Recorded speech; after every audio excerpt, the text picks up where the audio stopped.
Hello, everyone. It's Mr. Wyman, and I'm going to wrap up the Nutcracker, the original text of the Nutcracker, as translated and illustrated by Maurice Sendak. I hope you enjoyed all these videos and the text and the illustrations. This one's kind of creepy, and I wanted to start this video out with the picture of the Nutcracker at the very end of the text.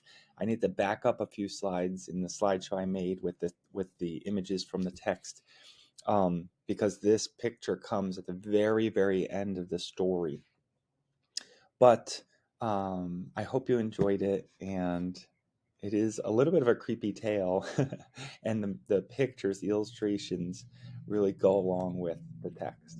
So, without further ado, conclusion. Then came a poof and a plop as Marie fell from an immense height. My, what a tumble! When she opened her eyes, she was lying in her little bed. It was broad daylight, and her mother was standing there. "How can anyone sleep so long?" her mother exclaimed. "Breakfast was ready long ago." Of course, dear reader, you realize that Marie, befuddled by all the wonderful things she had seen, had finally fallen asleep in Marzipan Castle, and that the pages, or possibly even the princesses themselves, had carried her home and put her to bed. So again, over and over in this story, listener, we aren't sure if Marie was asleep and dreaming all those wonderful things, or if she actually experienced them, those magical, fantastical experiences of seeing the lake and the capital and going around in a gondola and the giant eating the candy castle and it being rebuilt. We aren't sure if she actually experienced that, and then, as the author makes us want to believe, fell asleep so that um, the reality was she didn't dream it, but actually experienced it, and other people didn't experience it. Like, how do you put that together? Oh, mother, dear mother, you can't imagine all the places young Mr. Drosselmeyer took me to last night, and all the beautiful things I've seen. Then she told the whole story, almost exactly as I've just told you. Her mother looked at her in amazement. "You've had a long, beautiful dream, dear Marie, but now you must really forget all that nonsense." When Marie went on insisting that it wasn't a dream, that she had really seen all those things, her mother took her to the glass-fronted cabinet, pointed at Nutcracker, who was standing on the third shelf, as usual, and said, "Silly child, how can you imagine that this wooden doll from Nuremberg is really alive and capable of moving about?" "But, mother dear," said Marie, "I know Nutcracker is young Mr. Drosselmeyer from Nuremberg, Godfather Drosselmeyer's nephew." Dr. and Mrs. Stahlbaum burst out laughing. Marie was on the verge of tears. "Oh, father dear, now you're even laughing at my Nutcracker, and he spoke so well of you. When we came to Marzipan Castle and he introduced me to the princesses, his sisters, he referred to you as an eminent physician." The laughter grew louder. Louise and even Fritz joined in. Marie ran to the other room, brought back her little box, took out the Mouse King's 7 crowns, and handed them to her mother. "Look, mother, these are the Mouse King's 7 crowns which young Mr. Drosselmeyer gave me last night in token of his victory." Mrs. Stahlbaum looked in amazement at the 7 crowns, which were made of some sparkling metal, worked more skillfully than seemed possible for human hands. When the doctor, too, had feasted his eyes on the little crowns, both father and mother urged Marie to tell them where they had come from. But the child could only repeat what she had said before, and when her father scolded her severely and went so far as to call her a liar, she burst into tears and cried out, oh dear, what do you want me to say?" At that moment the door opened. The judge came in, saying, "Oh, what's going on? What has made my beloved godchild cry?" The doctor told him. the whole story and showed him the little crowns. The judge took one look at them and said, "Stuff and nonsense, stuff and nonsense. These are the little crowns I used to wear on my watch chain. I gave them to Marie for her second birthday. Don't you remember?" So wait a minute, what's happening here? It almost seems like the judge, Godfather Drosselmeyer, is like kind of helping Marie get away with this nonsensical tale, making excuses or even lies about the crowns, doesn't it? Neither Doctor nor Mrs. Stahlbaum remembered a thing, but when Marie saw her parents smiling again, she took courage, ran up to Godfather Drosselmeyer, and said, "You know everything, Godfather Drosselmeyer. Won't you please tell them that my Nutcracker is your nephew, young Mr. Drosselmeyer from Nuremberg, and that he gave me the little crowns?"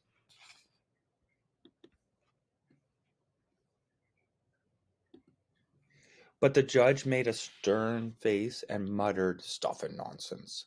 And Dr. Stahlbaum looked severely at his daughter and said, "Look here, Marie, you're to forget about this foolishness once and for all.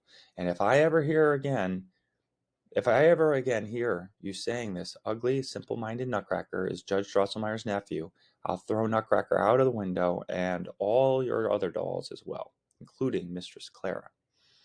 After that, of course, Marie couldn't say another word about her adventures, though her heart was still full of them, for as you can easily imagine, it's not so easy to forget such grand and beautiful things as Marie had seen. Even, esteemed reader or listener Fritz, even your friend Fritz Stahlbaum turned his back on his sister Marie whenever she began to tell him about the wonderful country where she had been so happy. He is even said to have muttered once or twice between his teeth, "Silly goose." In view of his usual good nature, I find this hard to believe. But this much is certain: from then on he ceased to believe anything Marie told him.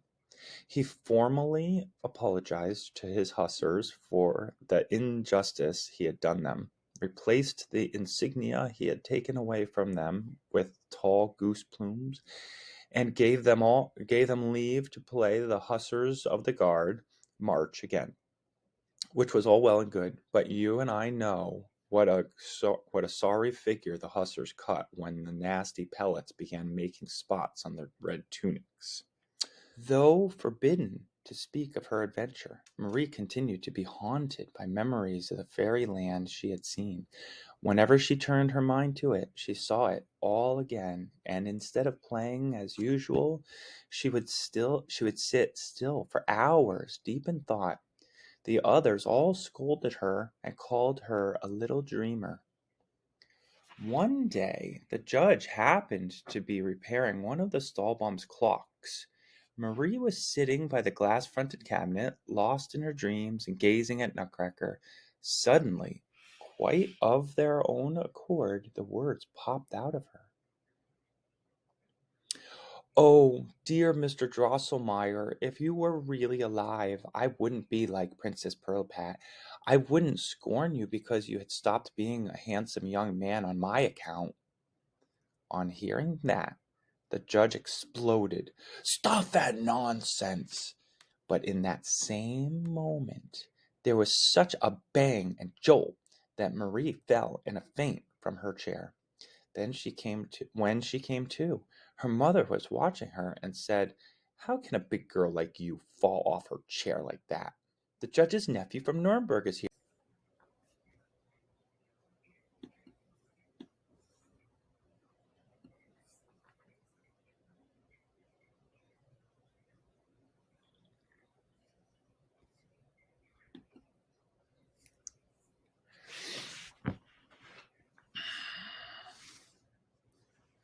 "How can a big girl like you fall off her chair like that? The judge's nephew from Nuremberg is here, so be on your good behavior." Marie looked up. The judge had put his glass wig and his yellow coat back on and was smiling happily. He was holding by the hand a small but shapely young man with a little face as white as milk and as red as blood. He was wearing a magnificent red coat trimmed with gold, and white silk stockings and slippers, and amidst the ruffle of his shirt he was carrying a charming bouquet. He was elegantly curled and powdered, and had a splendid pigtail hanging down behind. The little sword at his side sparkled as if it were made all of jewels, and the little hat under his arm was woven of silk fibers. The young man had charming manners, which he displayed by bringing Marie all sorts of lovely toys, figures of the finest marzipan, including those that the king of the mice had bitten to pieces, and a beautiful saber for Fritz. At the table he obligingly cracked nuts for the whole company. Even the hardest could not resist him. With his right hand he put them in his mouth. With his left he pulled his pigtail, and crack! The shell broke into pieces. Marie turned as red as a beet when she saw the young man, and she turned even redder after dinner when young Drosselmeyer asked her to go with him to the glass cabinet in the parlor. "Go and play, children," said the judge. "Now that my clocks are telling the right time, I have no objection." So it's almost like now that he has put everything in order and the time is accurate, things are lining up, right? No sooner was young Drosselmeyer alone with Marie than he went down on one knee and said, "Oh, my precious Mistress Stahlbaum, you see at your feet the happiest of men, whose life you saved on this very spot. You were kind enough to say that you would not scorn me as that nasty Princess Pirlipat did, for becoming ugly on your account. In that instant I ceased to be a lowly Nutcracker and regained my former, not unpleasant aspect. O precious Mistress Stahlbaum, favor me with your hand, share my crown and kingdom with me. Reign with me over Marzipan Castle, for I am king there now." Marie raised the young man to his feet and said softly, "Dear Mr. Drosselmeyer, you are a good, kind gentleman, and since in addition you rule over a charming country full of pretty and amusing people, I accept you as my betrothed." So then Marie was engaged to Drosselmeyer. In a year and a day he called for her in a golden carriage drawn by silver horses. At the wedding 22,000 of the most brilliant figures adorned with pearls and diamonds danced, and Marie is believed to be still the queen of a country where sparkling Christmas woods, transparent marzipan castles, in short, the most wonderful things can be seen if you have the right sort of eyes for it. And that's the story of Nutcracker and the King of the Mice. And you can understand now, listeners, those of you watching this video, those of you experiencing this entire text, this tale of the Nutcracker and Marie, why it was made into a ballet. I bet you could now watch the ballet with much more meaning behind the dances, the purees, the twirls, the leaps, and we'll get more out of it. I hope you enjoyed the text. I did. I've read this many, many times and love it every time. So, enjoy your further experiences with Nutcracker, the toy, seeing it all the time at Christmas time, and now understanding all of the magic, mystery, and romance behind the tale.